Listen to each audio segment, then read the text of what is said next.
Dear student, आप सभी का स्वागत है आपके अपने यूट्यूब चैनल कीप गेटिंग शिक्षा में। आशा करता हूँ आप सब बढ़िया हैं और आपकी बोर्ड एग्जाम की तैयारी भी बढ़िया चल रही होगी।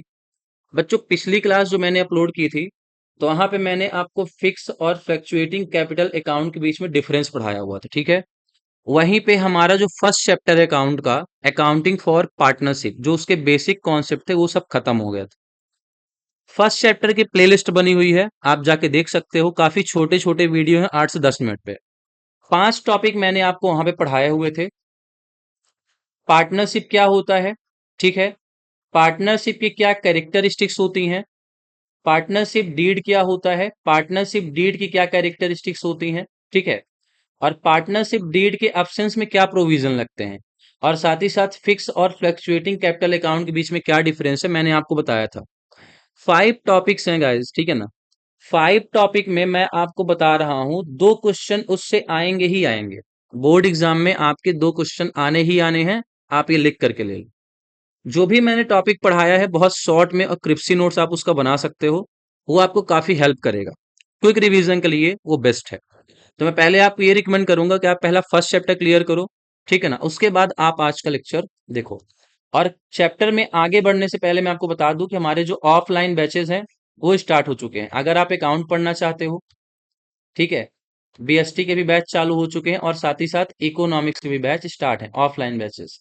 नीचे आपको एक नंबर दिख रहा होगा, आप मुझे उस नंबर पे कॉल करके सारी जानकारी ले सकते हो, ठीक है। तो चलिए क्लास को शुरू करते हैं।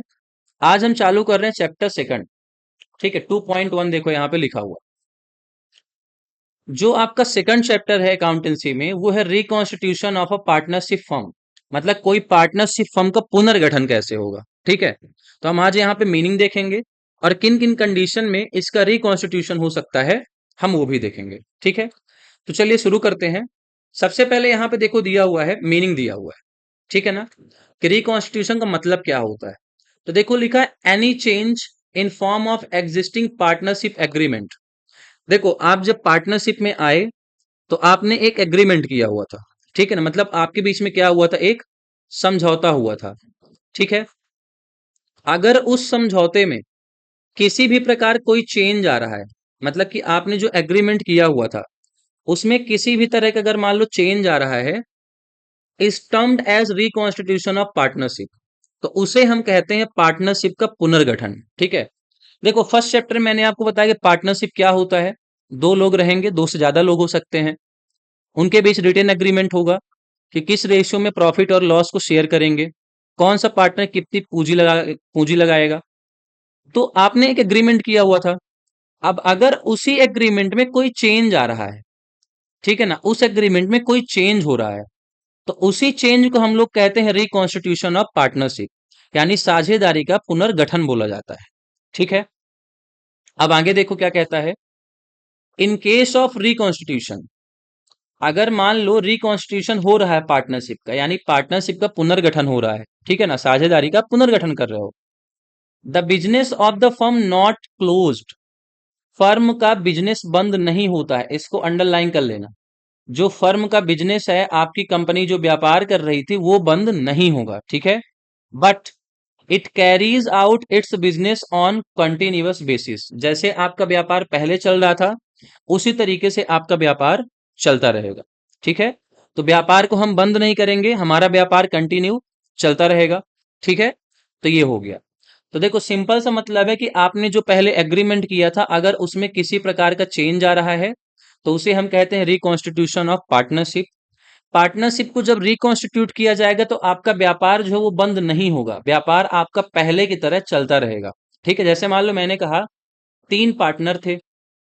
3 पार्टनर ने पहला पार्टनर फर्म से एग्जिट ले लिया, रिटायरमेंट ले लिया, डेथ हो गई, ठीक है ना। तो दूसरे और तीसरे पार्टनर जो थे वो दोनों मिल करके फर्म को कंटिन्यू रन करते रहेंगे, ठीक है। तो ये बेसिक सा मतलब हो गया। अब चलो देखते हैं किन किन कंडीशन में पुनर्गठन किया जाएगा, यानी साझेदारी का पुनर्गठन किन किन कंडीशंस में होगा, ठीक है। पहली कंडीशन देखो, change in profit sharing ratio of existing partner. जैसे मान लो मैं कहता हूं 3 पार्टनर थे, इनका जो प्रॉफिट और लॉस शेयर करने का रेशियो था उसमें कोई चेंज आ रहा है, ठीक है ना। यानी कि पहले जो पार्टनर एग्जिस्ट कर रहे थे उनके प्रॉफिट और लॉस का जो रेशियो था उसमें क्या आ गया है, चेंज आ गया है। ठीक है, उसमें बदलाव आ गया है, तो पार्टनरशिप को रिकॉन्स्टिट्यूट करना पड़ेगा। दूसरा क्या है, on Kandi on admission of new partner, आपने साझेदारी में किसी नए पार्टनर को शामिल किया है।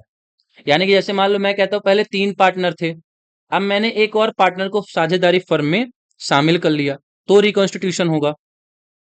On retirement of a partner, ऐसे मान लो मैंने कहा पार्टनर जो 1 है, ठीक है ना, पार्टनर जो 1 था, ये वाला, ये फर्म से एग्जिट ले लेता है, ये फर्म से बाहर चला गया, तो आपको रिकॉन्स्टिट्यूशन करना पड़ेगा। ऑन डेथ और इंसॉल्वेंसी ऑफ अ पार्टनर, कोई पार्टनर की मृत्यु हो जाती है और कोई पार्टनर दिवालिया घोषित हो जाता है। इंसॉल्वेंसी का मतलब होता है दिवालिया घोषित हो जाना, यानी उसके पास पैसे रुपए नहीं बचे हैं, कर्ज में डूबा हुआ है। तो ऐसी कंडीशन में भी पार्टनरशिप फर्म को आपको क्या करना होता है, रिकॉन्स्टिट्यूट करना होगा। ठीक है, तो यहाँ पे मैंने शॉर्ट पॉइंट में बता दिया। अब इन चारों पॉइंट को डिटेल में समझते हैं। ठीक है ना, क्योंकि बोर्ड में आपसे 4 नंबर क्वेश्चन पूछेगा, तो आप बस इतना लिख करके 4 नंबर नहीं पा जाओ, इतने में आपको एक ही नंबर मिलने वाला है। ठीक है, तो चलिए डिटेल में देखते हैं। सबसे पहली कंडीशन क्या थी, change in profit sharing ratio among partner. मैंने बताया जो पुराने पार्टनर थे उनका प्रॉफिट और शेयरिंग रेशियो क्या हो गया, बदल गया।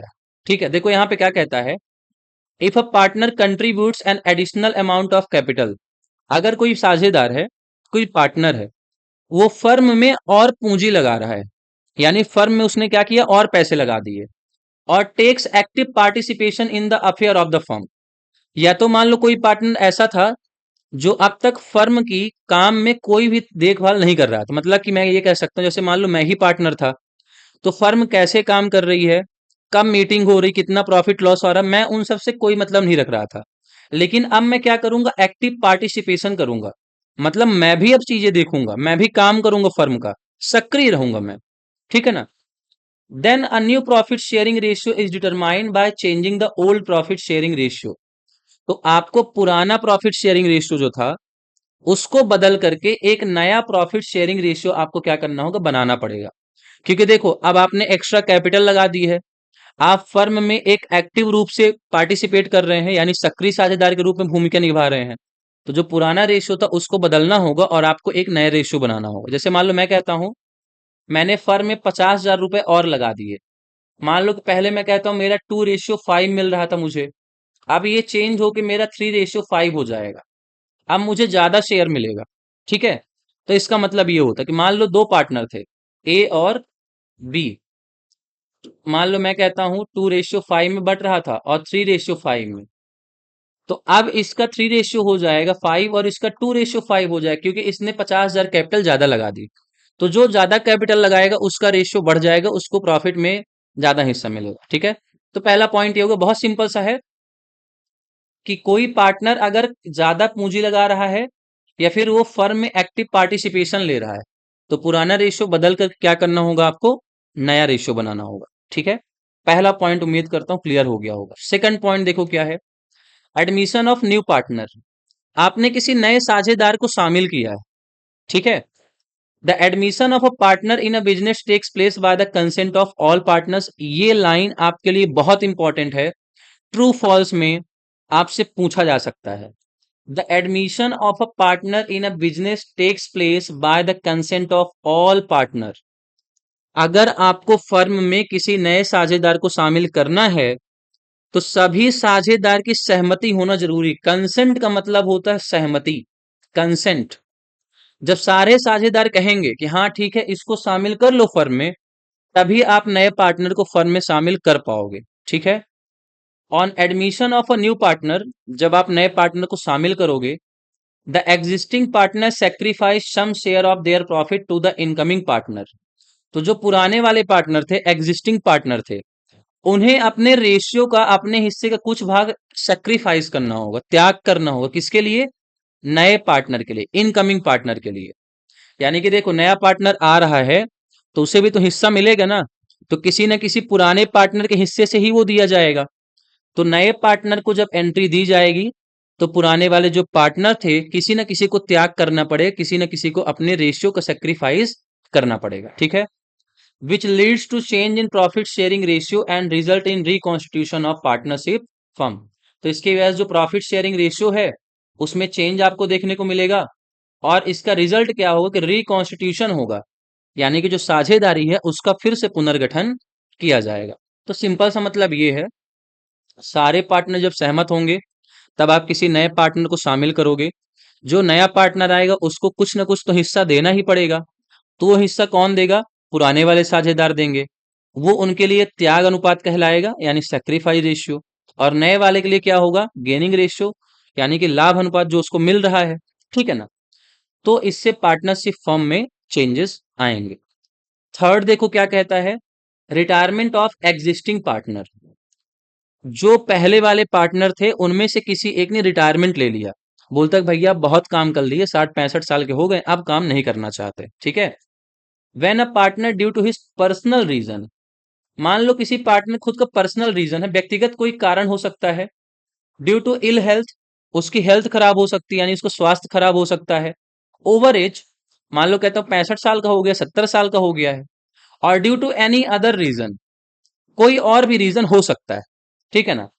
और take retirement from the firm, और वो पार्टनर क्या करता है? फर्म से रिटायरमेंट ले लेता है। देखो कई कंडीशन है, कोई उसका पर्सनल कारण भी हो सकता है, खराब स्वास्थ्य, ओवर एज यानी ज्यादा उम्र हो गई है, और बाकी के कोई भी कारण हो सकते हैं। तो उसकी वजह से वो फर्म से क्या करेगा? रिटायरमेंट ले लेगा, यानी कि फर्म को छोड़ देगा, भैया अब हम काम नहीं करना चाहते। ठीक है। Then there arise need for reconstitution of partnership firm, तो आपको फिर से पार्टनरशिप फर्म का क्या करना होगा? पुनर्गठन करना होगा। ठीक है। And the remaining partners acquire the share of profit of the retiring partner, तो जो पार्टनर जा रहा है तो उसका जो भी शेयर रहा होगा, जो भी हिस्सा रहा होगा, वो जो बचे हुए पार्टनर्स हैं, रिमेनिंग पार्टनर, वो ले लेंगे। ठीक है। यानी कि जैसे मान लो मैं कहता हूं मैं फर्म छोड़ के जा रहा हूं, तो जो मेरा हिस्सा था तो किसी न किसी पुराने पार्टनर के बीच में बटेगा। तो हो सकता है एक पार्टनर को पूरा हिस्सा मिल जाए, या फिर 2 3 4 जितने ही पार्टनर सब बराबर बराबर ले सकते हैं। तो यहाँ पे सिंपल सा मतलब ये है कि स्वास्थ्य खराब हो सकता है, कोई पर्सनल कारण हो सकता है, ज्यादा उम्र हो सकती है, उन सब की वजह से पार्टनर क्या करेगा? रिटायरमेंट फर्म से ले सकता है। तो आपको नई पार्टनरशिप का गठन करना पड़ेगा। ठीक है। चौथा पॉइंट देखो, ऑन डेथ ऑफ पार्टनर, मान लो किसी पार्टनर की अचानक मृत्यु हो जाती है। ठीक है। On a sudden death of a partner the partnership firm can be reconstituted, मान लो पार्टनरशिप फर्म में पार्टनर थे, अचानक से किसी पार्टनर की मृत्यु हो गई। ठीक है ना? वो मर गया बेचारा। ठीक है। The existing partner,